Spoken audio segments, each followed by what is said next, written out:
अस्सलाम वालेकुम students, welcome back to अपना टीचर.com। आज हम नया टॉपिक स्टार्ट करेंगे जिसका नाम है एंगेजमेंट लेटर। एंगेजमेंट लेटर क्या होता है ऑडिट की फील्ड के अंदर या ऑडिट के टॉपिक के अंदर, वो हम डिस्कस करते हैं अभी।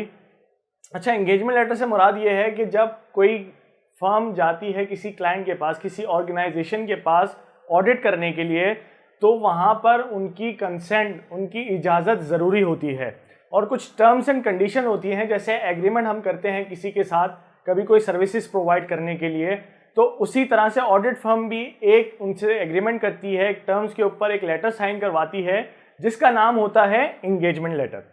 अच्छा, फर्म मैं लिख देता हूं यहाँ पे आपको ताकि क्लियर हो जाए चीज़ें कि एक ऑडिट फर्म है, audit firm and client. Client में क्या आ गया, आपकी ऑर्गेनाइजेशंस। जितनी भी ऑर्गेनाइजेशंस हैं वो ऑडिट फर्म्स उनको एंगेजमेंट लेटर इशू करेंगी, सही है। अब एंगेजमेंट लेटर में उनकी कंसेंट होती है, टर्म्स होते हैं जिस बेसिस के ऊपर ऑडिट को लेके चलना है। तो हम कंटेंट्स को इसके जरा डिस्कस करते हैं कि कंटेंट्स क्या होते हैं एंगेजमेंट लेटर के, ताकि आपको समझ में आ जाए कि एंगेजमेंट लेटर होता क्या है और उसका पर्पस क्या होता है देने के लिए। तो सबसे पहले हम बात करते हैं ऑब्जेक्टिव ऑफ ऑडिट। अच्छा, जब भी हम एंगेजमेंट लेटर आगे इशू करते हैं तो उसके अंदर हम ऑब्जेक्टिव ऑफ ऑडिट बताते हैं कि हम ऑडिट क्यों कर रहे हैं। जैसा कि मैंने आपको पहले भी बताया था कि कुछ पब्लिक कंपनीज भी होती हैं, कुछ प्राइवेट कंपनीज भी होती हैं, कुछ सोल प्रोप्राइटरशिप्स भी होती हैं, कुछ पार्टनरशिप्स भी होती हैं। तो ये जो बिजनेस फॉर्म्स होते हैं अलग अलग, इनकी रिक्वायरमेंट ऑडिट की अलग अलग होती है। जैसे कि पब्लिक कंपनीज के अंदर आपकी रिक्वायरमेंट होती है कि आपको हर साल ऑडिट करवाना है, ऑडिटेड अकाउंट्स SECP के अंदर, स्टॉक एक्सचेंज के अंदर जमा करवाने हैं। ये आपकी रिक्वायरमेंट है, मतलब कंप्लायंस करना जरूरी है। तो वो चीज़ हम ऑब्जेक्टिव ऑफ ऑडिट के अंदर बताते हैं। आगे चलते हैं तो डिस्क्रिप्शन ऑफ मैनेजमेंट रिस्पॉन्सिबिलिटी। देखिए, मैनेजमेंट की रिस्पॉन्सिबिलिटीज होती हैं किसी एक चीज़ को बनाने के लिए। जैसे अगर वो फाइनेंशियल स्टेटमेंट्स बनाएंगे तभी हम ऑडिट करेंगे, अगर वो फाइनेंशियल स्टेटमेंट्स नहीं बनाएंगे तो हम ऑडिट किस चीज़ का करेंगे। हमारा तो फाइनेंशियल ऑडिट है, फाइनेंशियल ऑडिट बेस ही फाइनेंशियल स्टेटमेंट्स पे करता है। फाइनेंशियल स्टेटमेंट से क्या मुराद है, income statement, balance sheet, notes भी होते हैं और बाकी चीज़ें भी होती हैं जो हम ओवरऑल ऑडिट करते हैं उसमें। तो हम डिस्क्रिप्शन में ये बता रहे होते हैं बेसिकली स्टूडेंट्स के उसके अंदर क्या रिस्पॉन्सिबिलिटीज़ हैं उनके कंट्रोल्स अच्छे होने चाहिए और उनकी फाइनेंशियल स्टेटमेंट सही बननी चाहिए, करेक्ट फाइनेंशियल स्टेटमेंट्स बननी चाहिए। फिर हम उसके ऊपर ऑडिट परफॉर्म करते हैं सैंपल बेसिस के ऊपर और बाकी सारी चीज़ें जो हमारे प्रोसीजर्स होते हैं।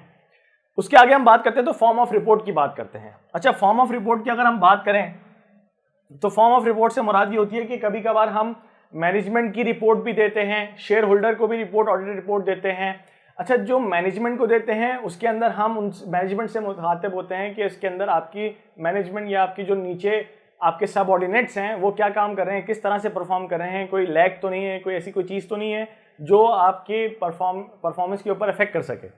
वो चीज़ें हम मैनेजमेंट रिपोर्ट में करते हैं। अच्छा, ऑडिट रिपोर्ट जो हम शेयर होल्डर्स को दे रहे होते हैं वो हम मैनेजमेंट की इंटेग्रिटी को देख रहे होते हैं, उनकी सच्चाई कितनी है, ऑनेस्टी कितनी है, कि वो किस तरह से काम कर रहे हैं, आपका पैसा महफूज है या नहीं है, या आपने जहाँ इन्वेस्टमेंट की है वहाँ प्रॉफिट है या नहीं है। ये सारी की सारी चीज़ें हम ऑडिट करने के बाद आप उससे अखज़ कर सकते हैं, आप उससे रिजल्ट्स निकाल सकते हैं कि आप इसमें इन्वेस्ट कर सकते हैं या नहीं कर सकते। तो फॉर्म ऑफ रिपोर्ट के अंदर क्या चीज़ें बताई आपको मैंने, मैनेजमेंट रिपोर्ट भी है और शेयर होल्डर्स को भी रिपोर्ट करते हैं वो भी है। Planning of audit. अच्छा, उसी टर्म्स एंड कंडीशंस के अंदर हम ये भी डिफाइन कर रहे होते हैं कि हम रिसोर्सेज किस तरह से यूटिलाइज करेंगे, हमारा टाइम पीरियड क्या होगा। तो वो सारी की सारी चीज़ें प्लानिंग ऑफ ऑडिट के अंदर आ जाती हैं कि हमने स्टार्ट कहाँ से लेना है, उसके बाद हमने एंड कहाँ पे करना है, कितने ड्यूरेशन का पीरियड होगा, किस तरह से हम परफॉर्म करेंगे ऑडिट, क्या रिसोर्सेज होंगी, सारी की सारी चीज़ें हम प्लानिंग ऑफ ऑडिट के अंदर हम लोग एक्सप्लेन करते हैं, बताते हैं और उस टर्म्स के अंदर मेंशन करते हैं। Access to all the records. अच्छा, आपको ये SECP और ये कंपनीज एक्ट की तरफ से एक तरह से कंप्लायंस भी है क्लाइंट्स को, जो कि आपके ऑर्गेनाइजेशंस हैं उनके लिए, कि उनको सारा एक्सेस देना होता है ऑडिटर को। एक एक इंफॉर्मेशन ऑडिटर से को बतानी होती है, कोई चीज़ छुपाई नहीं जाती, ताकि उनके ऑडिट में कोई हर्डल ना रहे, वो ऑडिट अपने सही तरीके से कर सकें। इसलिए उनको सारी की सारी चीज़ों का एक्सेस हर पर्सनल से बात करना, जो ऑफिसर्स है, ऑडिट स्टाफ है, जो आपकी बुक्स आपने बनाई है अकाउंटिंग बुक्स, उसका रिकॉर्ड, इसी तरह से आपको हर चीज़ जो जो आपकी फाइनेंशियल स्टेटमेंट से रिलेटेड जो भी आपसे इंफॉर्मेशन मांगेगा ऑडिटर, आपको उसको प्रोवाइड करना है। इसके बाद आ जाती है ऑडिट फीस की।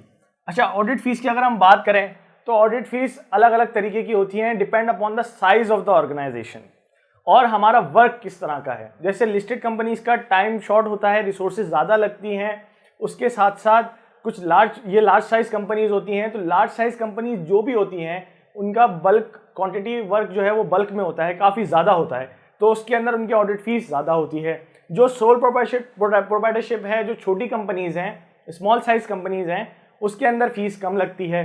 तो इस तरह से हम साइज पे भी डिपेंड करते हैं, काम के ऊपर भी, कंप्लायंस के ऊपर भी, ये सारी की सारी चीज़ें हम ऑडिट फीस के अंदर ये मद्देनजर रखते हुए उनको टर्म्स में समझाते हैं और वो मेंशन करते हैं।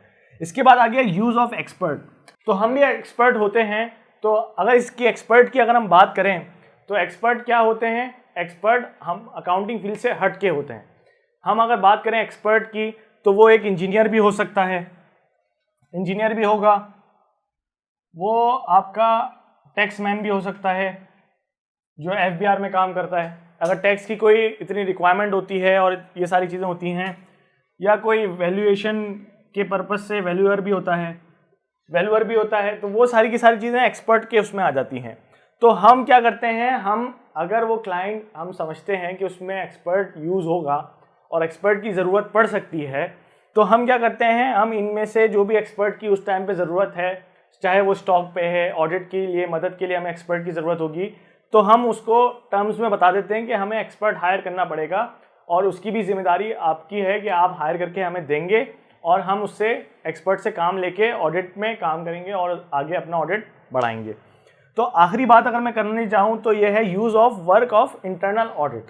अच्छा, अगर बच्चों हम इसकी बात करें use of work of internal audit की, तो स्टूडेंट्स क्या बात कर रहा हूँ मैं, इंटरनल ऑडिट क्या था, मैंने आपको बार बार बताया था कि इंटरनल ऑडिटर आपकी ऑर्गेनाइजेशन के अंदर क्या कर रहा होता है, कंट्रोल चेक कर रहा होता है, कंट्रोल्स बना रहा होता है, कंट्रोल चेक कर रहा होता है, कंट्रोल चेक करता है, फॉर्म करता है, ये सारी की सारी चीज़ें कौन करता है, आपका इंटरनल ऑडिटर करता है।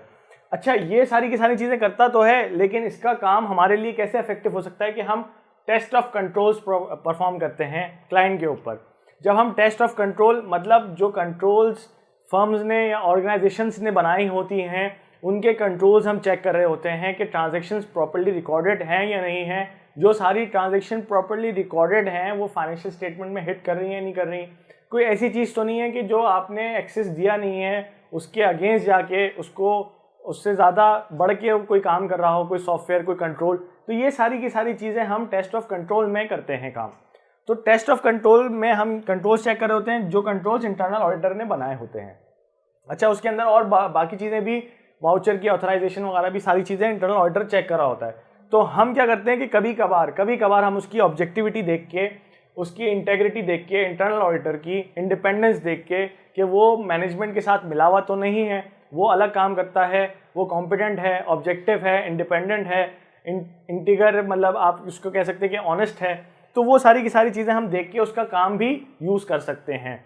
तो ये सारी की सारी चीज़ें हम इंगेजमेंट लेटर में मेंशन करते हैं। इंगेजमेंट लेटर सिर्फ एक चीज़ नहीं है कि हम आपके पास आके ऑडिट कर रहे हैं, इसमें सारे के सारे कंटेंट्स ये होते हैं। तो ये कंटेंट्स पूरे होते हैं तभी जाके आपका ऑडिट का जो फेज़ है वो स्टार्ट होता है। अच्छा, एक और बात मैं आपको बता दूं कि अगर इंगेजमेंट लेटर की अगर हम बात करें तो इंगेजमेंट लेटर में कभी कभार ऐसा होता है कि हर साल ऑडिट हो रहा होता है, तो हम एंगेजमेंट लेटर चेंज नहीं करते हैं। चेंज किए बगैर हम एंगेजमेंट लेटर हर साल नहीं भेजते। हम एज्यूम करते हैं जो पहले साल हमने एंगेजमेंट लेटर भेजा था उसी की बेसिस पे सेकंड ईयर ऑफ ऑडिट भी होगा, थर्ड ईयर ऑफ ऑडिट भी होगा, फोर्थ ईयर और आगे सब्सिक्वेंटली होते जाएंगे। लेकिन अगर इसके अंदर, इस कंटेंट के अंदर कोई मेजर चेंज आता है, कोई उनकी मैनेजमेंट चेंज हो जाती है या कोई टर्म्स के अंदर एक मेजर चेंज आ जाता है जो आपका ऑडिट फीस के अंदर भी हो सकता है, या आपकी दूसरी कोई रिक्वायरमेंट आ जाती है, तब हम एंगेजमेंट लेटर दोबारा से इशू करते हैं ताकि उनको प्रॉपर्ली टर्म्स के बारे में समझा सकें कि जो पिछली टर्म्स थी वो अब चेंज हो चुकी हैं या आपकी मैनेजमेंट चेंज हो गई है, जो आपको नॉलेज नहीं है, हम ऑडिट जिस तरह से करें उसके टर्म्स क्या हैं। तो वो सारी की सारी चीज़ें हम दोबारा से लिख के उनको दोबारा एंगेजमेंट लेटर देते हैं। तो दोस्तों आज हमने एंगेजमेंट लेटर कवर किया है ऑडिट के अंदर। आई होप आप लोग को सारी चीज़ें समझ में आ गई होंगी, सारे कंटेंट्स, और ये इंपॉर्टेंट भी है as a perspective of paper के लिए कि पेपर में कभी कभार ये पूछ लेता है कि एंगेजमेंट लेटर क्या चीज़ है। तो मैं चाहता हूँ कि आप इस चीज़ को सही तरीके से देखें, याद करें, और नेक्स्ट वीडियो में इंशाल्लाह आपसे मुलाकात होगी। अपना बहुत ख्याल रखिएगा। अल्लाह हाफिज़।